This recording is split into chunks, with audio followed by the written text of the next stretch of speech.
I just wanted to do a quick kind of video showing you around my room again, because obviously I've got some new stuff over Christmas and I thought it would be kind of cool to do a proper tour rather than just the images that I've done before.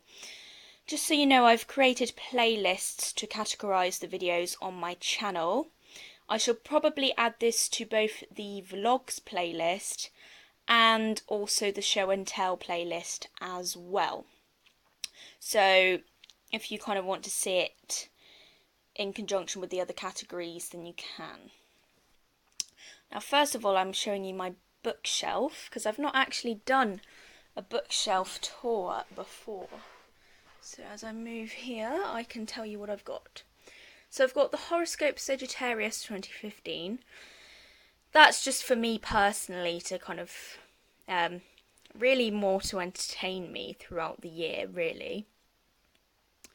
And then I have a bunch of Element encyclopedias. I have the Element Encyclopedia of Secret Signs and Symbols, the Element Encyclopedia of Fairies, the Element Encyclopedia of Magical Creatures, the Element Encyclopedia of 2000 Dreams, the Element Encyclopedia of 5000 Spells, the Element Encyclopedia of Witchcraft, and then the last one isn't actually an Element Encyclopedia, but it's in the same style and by one of the authors of some of the Element Encyclopedias, and that is the Encyclopedia of Spirits.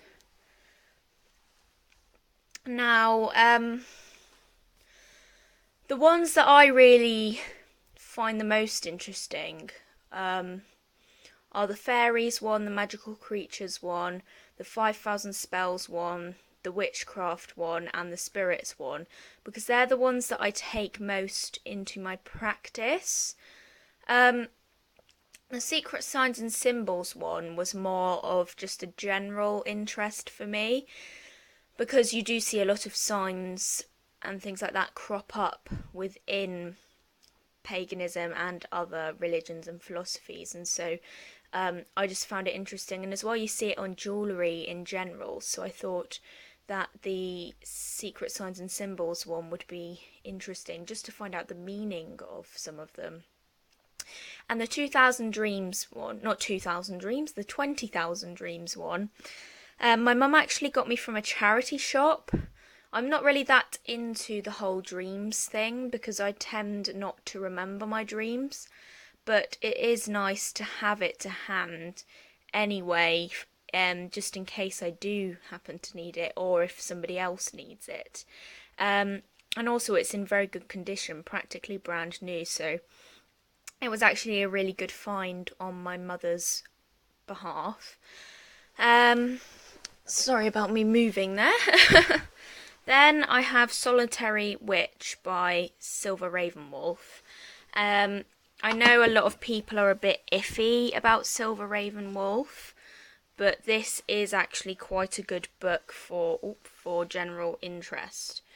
Not everything she says is like perfect, but not everything people say in all the books that I have are perfect.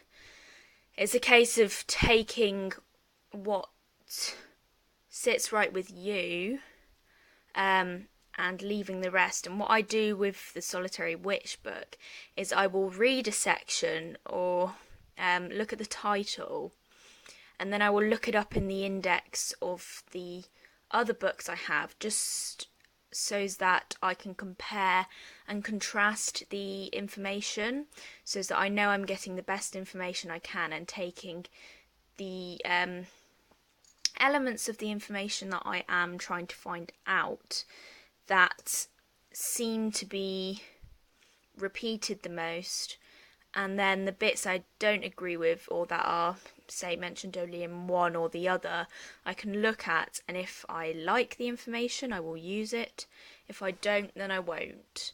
So that's all I have to say on that book. Everything Paganism is actually a very good general look into, I think there's about at least 8 different pagan religions and paths in that book, which have basic overlooks of them. It goes into more detail on certain paths, but it is a good overlook just for paganism in general.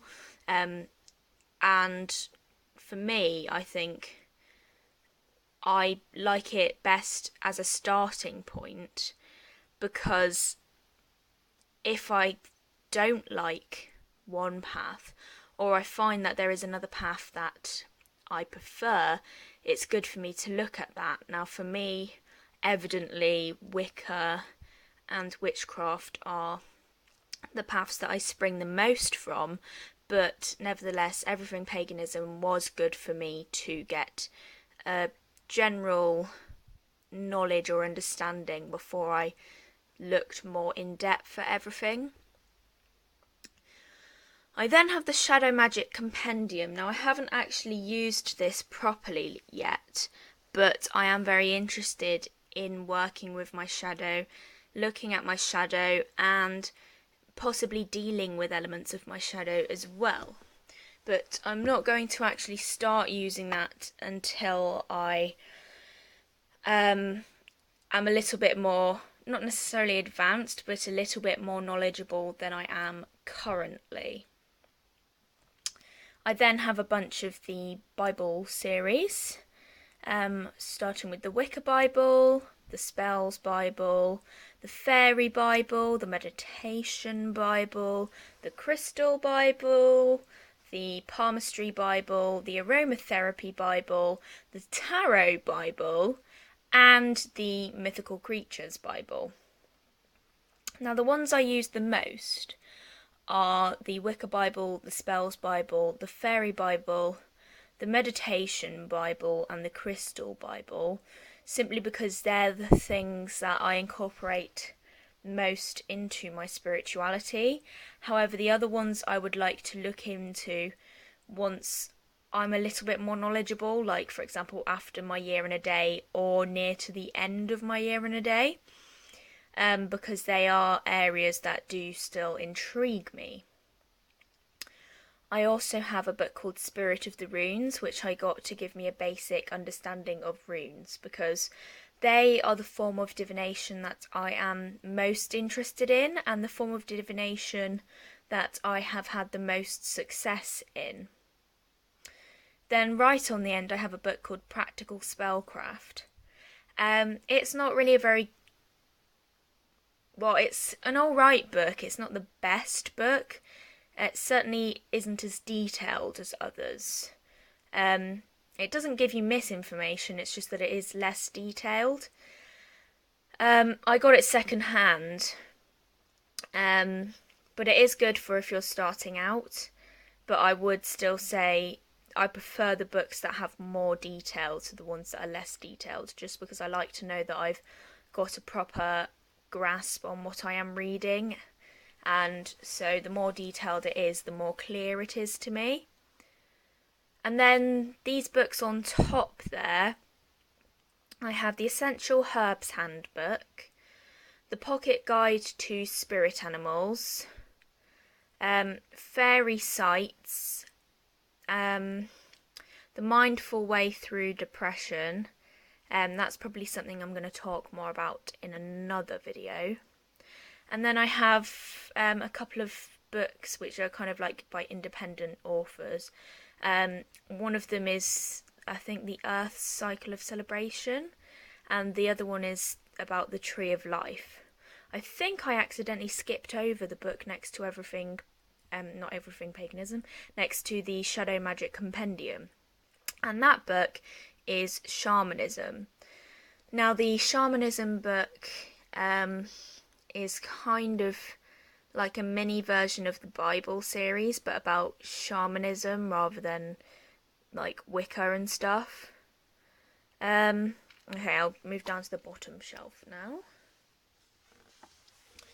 I have Witches and Wizards, which is the one that you can't really see very well because it's disguised by this magnificent purple book. Then I have a Flower Fairies journal because I love fairies, and Cicely Mary Barker and her stories and illustrations are what really first actually introduced me to any part of my spirituality at all.